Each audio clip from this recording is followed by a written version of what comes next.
The Discovery. It was a rainy Friday evening when the five friends gathered at Emily's house for their weekly game night.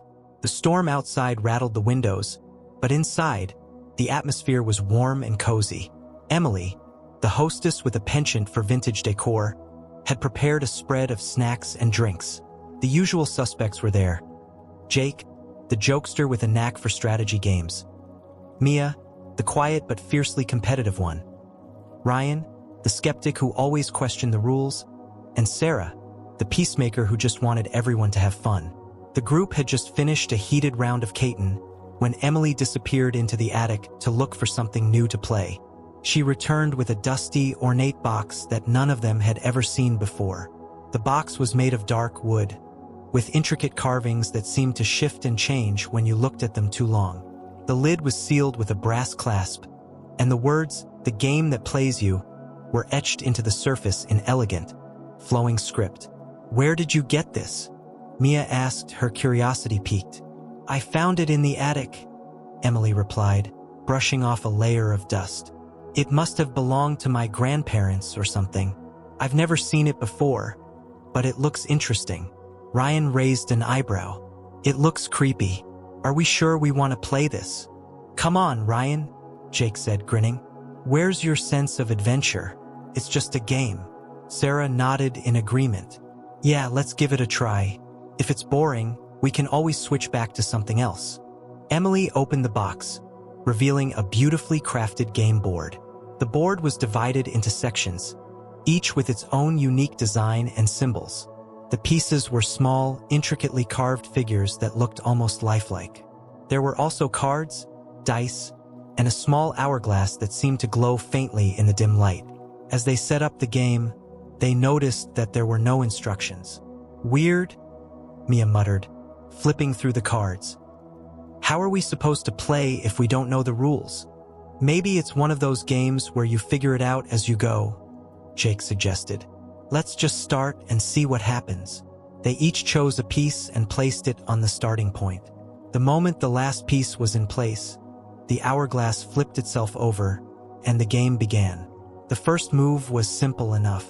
Jake rolled the dice and moved his piece forward. As soon as he landed on a new space, the board seemed to come alive. The symbols on the space glowed, and a card slid out of the deck on its own. Jake picked it up and read it aloud. "You find a hidden treasure. Take 2 gold coins from the bank." "Well, that's easy enough," he said, reaching for the small pile of gold coins in the center of the board. But as he touched the coins, a strange sensation washed over him. It was as if the room had shifted slightly, and for a moment, he thought he saw something move out of the corner of his eye. He shook it off, attributing it to his imagination. The game continued, each move bringing new surprises. Mia landed on a space that required her to draw a card. The card instructed her to solve a riddle, and as soon as she answered correctly, the hourglass flipped again, and the game seemed to speed up. Ryan, ever the skeptic, was the first to notice something was off. "Did anyone else feel that?" he asked, looking around the room. "It's like the air got heavier or something." Emily nodded. "Yeah, I felt it too. It's probably just the storm outside." But as the game progressed, the strange occurrences became harder to ignore. The pieces moved on their own at times, and the cards seemed to know things about them that they hadn't shared. Sarah drew a card that read, "You remember a secret you've been keeping. Lose a turn as you ponder its meaning." She froze, her face pale, and refused to say what the card had brought to mind. By the time the hourglass ran out for the first time, the group was on edge. The game had taken on a life of its own, and they were no longer sure if they were playing it or if it was playing them. The game tightens its grip. The room was silent except for the faint ticking of the hourglass, which had inexplicably flipped itself over again. The storm outside had grown fiercer, the wind howling like a wounded animal. The friends exchanged uneasy glances, each of them feeling the weight of the game's presence. It was no longer just a board game. It was something more, something alive. "Okay, this is officially weird," Ryan said, breaking the silence. "We need to stop playing. This thing is messing with us." "But we're already in it," Jake replied, his voice uncharacteristically serious. "Did you see how the pieces moved on their own? The cards? This isn't normal. If we stop now, who knows what might happen?" Mia, who had been staring at the board, spoke up. "Jake's right. The game, it's like it's watching us. I don't think we can just walk away." Emily, who had been unusually quiet, finally spoke. "Let's try to finish it. Maybe if we complete the game, it'll let us go." Sarah nodded hesitantly. "I don't like this either, but Emily's right. We can't just leave it like this. Let's keep going. But be careful." Reluctantly, the group agreed. The hourglass continued to tick, and the game resumed. This time, the moves felt more deliberate, as if the game was guiding them toward something. Each roll of the dice, each card drawn, seemed to pull them deeper into its grasp. Jake was the first to experience the game's darker side. He landed on a space that required him to draw a card. The card read, "You face a moral dilemma. Choose. Sacrifice something you value or lose a piece of yourself." Jake frowned, unsure of what to do. "What does that even mean?" he asked, looking around the table. Before anyone could answer, the game responded. The air grew colder and Jake's piece, a small carved figure of a knight, began to glow. He felt a sharp pain in his chest, as if something was being pulled from him. He gasped, clutching his shirt, and when he looked down, he saw a faint, glowing thread extending from his chest to the game board. "What the hell is this?" he shouted, trying to pull away, but the thread held fast. "Jake, do something," Mia yelled, her voice panicked. Jake grabbed the card again and read the options aloud. "Sacrifice something I value or lose a piece of myself. What does that mean? What do I do?" "Sacrifice something," Emily urged. "Quick, before it's too late." Jake hesitated, then reached into his pocket and pulled out a small, worn photograph. It was a picture of him and his late father, the only one he had left. He placed it on the board, and the glowing thread retracted, the pain in his chest fading. The photograph disintegrated into ash, leaving only a faint smudge on the board. Jake stared at the spot where the photo had been, his face pale. That was my dad," he whispered. The room was silent, the weight of what had just happened sinking in. The game wasn't just manipulating them, it was taking things from them, things that mattered. Mia was next. She rolled the dice and landed on a space that required her to solve another riddle. The card read, "What has keys but can't open locks?" She answered quickly, "A piano." The hourglass flipped, and the game moved on. But as it did, Mia felt a strange sensation in her hands. She looked down and saw that her fingers were slightly translucent, as if they were fading. "Guys, my hands," she said, holding them up for the others to see. "What's happening to you?" Sarah asked, her voice trembling. "I don't know," Mia replied, her voice barely above a whisper. "It's like I'm losing something, part of me." Ryan, who had been watching silently, slammed his fist on the table. "That's it. We're done. This thing is dangerous. We need to destroy it." He reached for the board, but as soon as his hands touched it, a jolt of electricity shot through him, throwing him back into his chair. The game pieces rattled, and the hourglass spun wildly before settling back into place. "It won't let us stop," Emily said, her voice filled with dread. "We have to keep playing." The game continued, each move bringing new horrors. Sarah landed on a space that forced her to confront a painful memory from her past, one she had buried deep inside. The game seemed to feed on their emotions, growing stronger with every turn. By the time the hourglass ran out again, the group was exhausted, both physically and emotionally. The game had taken something from each of them, a cherished possession, a piece of their identity, a hidden memory. They were no longer just players. They were pawns in a game that seemed to have no end. As they sat there, staring at the board, Jake spoke up. "We need a plan. We can't just keep playing and hope for the best. This thing is alive, and it's not going to let us go easily." "What do you suggest?" Mia asked, her voice weak. Jake's eyes narrowed. "We outsmart it. If the game wants our souls, we have to find a way to turn the tables." We need to figure out how it works and use its own rules against it. The others nodded, though none of them felt confident. The game had already proven itself to be far more powerful than they could have imagined. But they had no choice. They had to keep playing and hope they could find a way to win before it was too late. The rules of the game. The room was thick with tension as the friends huddled around the game board, their faces illuminated by the faint, eerie glow emanating from the carved symbols. The storm outside had reached a fever pitch, rain lashing against the windows like desperate hands trying to get in. The hourglass sat ominously in the center of the board, its sand trickling down with a sound that seemed louder than it should be. Jake leaned forward, his eyes scanning the board. Okay, listen. If we're going to outsmart this thing, we need to understand how it works. It's not just a game, it's alive. It's feeding on us, taking pieces of us every time we play.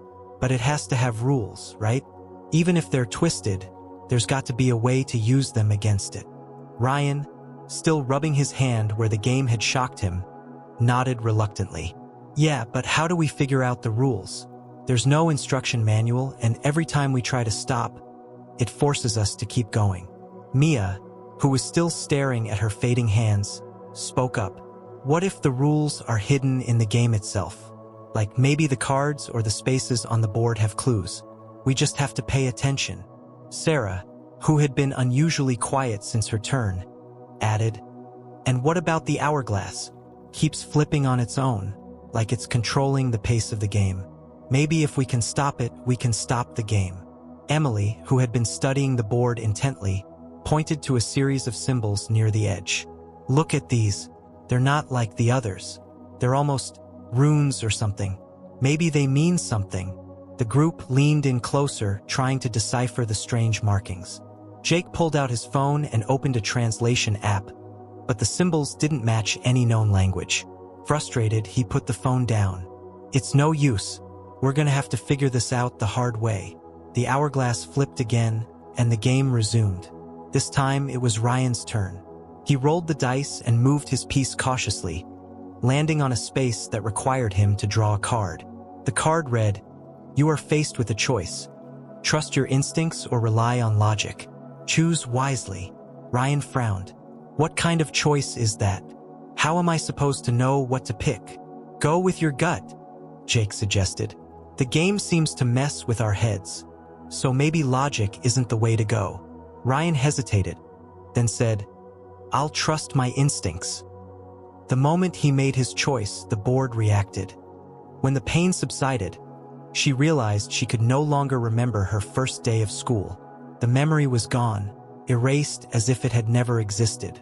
Sarah looked at the others, her eyes filled with tears. It's taking more than just things. It's taking who we are. The group fell silent, the weight of Sarah's words sinking in. The game wasn't just playing with them, it was consuming them piece by piece. Jake, determined not to let the game win, rolled the dice and moved his piece. He landed on a space that required him to draw a card. The card read, "You have the chance to turn the tide. Sacrifice something of great value to gain an advantage." Jake hesitated, then reached into his pocket and pulled out a small, silver locket. It had belonged to his mother, and it was the only thing he had left of her. He placed it on the board, and the game seemed to hum with satisfaction. The locket disintegrated into ash, but as it did, Jake felt a surge of power, as if the game had granted him a small measure of control. "I think I've got it," he said, his voice filled with determination. "The game wants us to sacrifice things, but it also gives us something in return. If we can use that to our advantage, maybe we can beat it." The turning point. The atmosphere in the room was electric, charged with a mix of fear and determination. The friends had been playing the game for what felt like hours, though the passage of time had become distorted, as if the game itself was warping reality around them. The hourglass continued to flip on its own, its sand flowing unnaturally fast or slow, depending on the game's whims. The storm outside had reached a deafening crescendo, but the friends barely noticed. Their focus was entirely on the board, on the game that was slowly consuming them. Jake, emboldened by his small victory, took charge.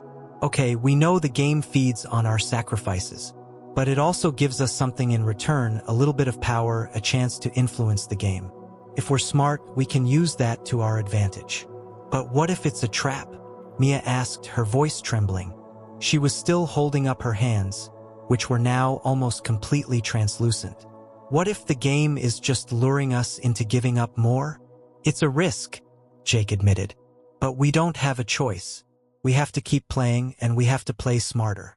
Emily, who had been studying the board intently, pointed to a cluster of symbols near the center. Look at this. Every time someone makes a sacrifice, these symbols light up. I think they're connected to the game's power. If we can disrupt them, maybe we can weaken it. Ryan, who had been quiet for a while, spoke up. But how do we do that? Every time we try to mess with the game, it fights back. We need to think outside the box, Jake said.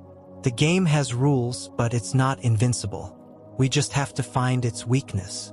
The hourglass flipped again, and the game resumed. This time, it was Mia's turn. She rolled the dice and moved her piece, landing on a space that required her to draw a card. The card read, "You are offered a choice. Give up your voice or lose your sight." Mia's heart sank. Both options were horrifying, but she knew she had to choose. She looked at the others, her eyes filled with desperation. I'll give up my voice," she whispered. The moment she made her choice, the air around her grew cold, and she felt a sharp pain in her throat. She opened her mouth to speak, but no sound came out. Her voice was gone. The others stared at her in horror, but Mia shook her head, gesturing for them to keep going. She picked up a pen and a piece of paper, scribbling a message. "We can't stop now. Keep playing." Jake nodded, his jaw clenched with determination. "She's right. We have to keep going." The game continued, each move bringing new challenges and sacrifices. Emily landed on a space that required her to solve a riddle. The card read, "What can you hold in your right hand but never in your left?" Emily thought for a moment, then answered, "Your left hand." The hourglass flipped, and the game moved on.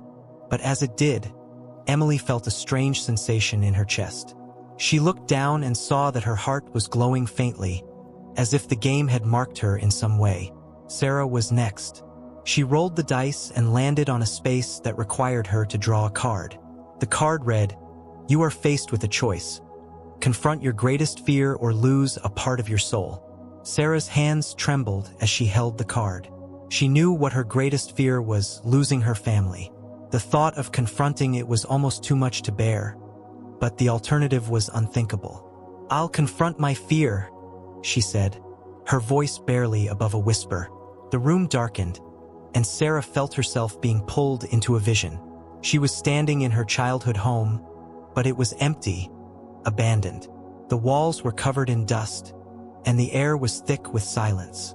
She called out for her family, but no one answered. The fear was overwhelming, but she forced herself to face it, to accept that she couldn't control everything. When the vision ended, Sarah was back in the room, tears streaming down her face. But she felt a strange sense of relief, as if a weight had been lifted from her chest. The hourglass flipped again, and it was Jake's turn. He rolled the dice and moved his piece, landing on a space that required him to draw a card. The card read, "You have the chance to strike back. Sacrifice something of great value to weaken the game." Jake hesitated, then reached into his pocket and pulled out a small, worn photograph. It was the last picture he had of his father, the one he had sacrificed earlier. But somehow it had returned to him, as if the game was taunting him. I'll sacrifice this," he said, placing the photograph on the board. The moment he did, the symbols on the board flickered, and the hourglass slowed. The game seemed to shudder, as if Jake's sacrifice had struck a nerve. "It worked," Emily exclaimed. "We're weakening it." But the victory was short-lived. The game responded by intensifying its attacks. Ryan landed on a space that required him to draw a card. The card read, "You are faced with a choice. Betray a friend or lose your mind." Ryan's heart raced. He looked at the others, his mind racing. He couldn't betray them, but the thought of losing his mind was terrifying. I can't do it," he said, his voice shaking. The game didn't wait for him to decide. The air around him grew cold, and he felt a sharp pain in his head. He clutched his temples, screaming as the game began to tear apart his thoughts, his memories, his very sense of self. "Ryan, no!" Sarah shouted, reaching out to him. But it was too late. Ryan collapsed to the floor, his eyes vacant. The game had taken his mind. The room was silent, the weight of what had just happened sinking in. The game had claimed another victim, and the friends were running out of time. Jake slammed his fist on the table, his eyes blazing with anger. "That's it. We're not playing by its rules anymore. We're going to destroy this thing no matter what it takes." The others nodded, their faces filled with determination. Emily nodded, her hands trembling as she placed them over her chest. She closed her eyes and whispered, "I give up my heart." The moment she did, the glowing light in her chest flared brightly, then vanished. Emily gasped, clutching her chest, but she didn't collapse. Instead, she felt a strange emptiness, as if a part of her had been hollowed out. The game shuddered, the symbols on the board flickering erratically. The hourglass slowed, its sand trickling at a snail's pace. "It's working," Jake said, his voice filled with hope. "Keep going." Next was Sarah. She rolled the dice and landed on a space that required her to draw a card. The card read, "You are faced with a choice. Give up your memories of love or lose your ability to feel." Sarah's hands shook as she held the card. Her memories of love, her family, her friends, the moments that had defined her life, were everything to her. But she knew what she had to do. I give up my memories of love," she said, her voice breaking. The air around her grew cold, and she felt a sharp pain in her head. Images flashed before her eyes. Her mother's smile, her father's laugh, the warmth of her friends' embraces. And then they were gone, erased as if they had never existed. Sarah slumped in her chair, her face blank, but she forced herself to stay focused. The game shuddered again, the symbols on the board dimming. The hourglass slowed even further, its sand barely moving. Mia was next. She rolled the dice and landed on a space that required her to draw a card. The card read, "You are offered a choice. Give up your future or lose your past." Mia stared at the card, her translucent hands trembling. She scribbled on a piece of paper and held it up. "I'll give up my future." The moment she did, the air around her grew still, and she felt a strange sensation, as if time itself was bending around her.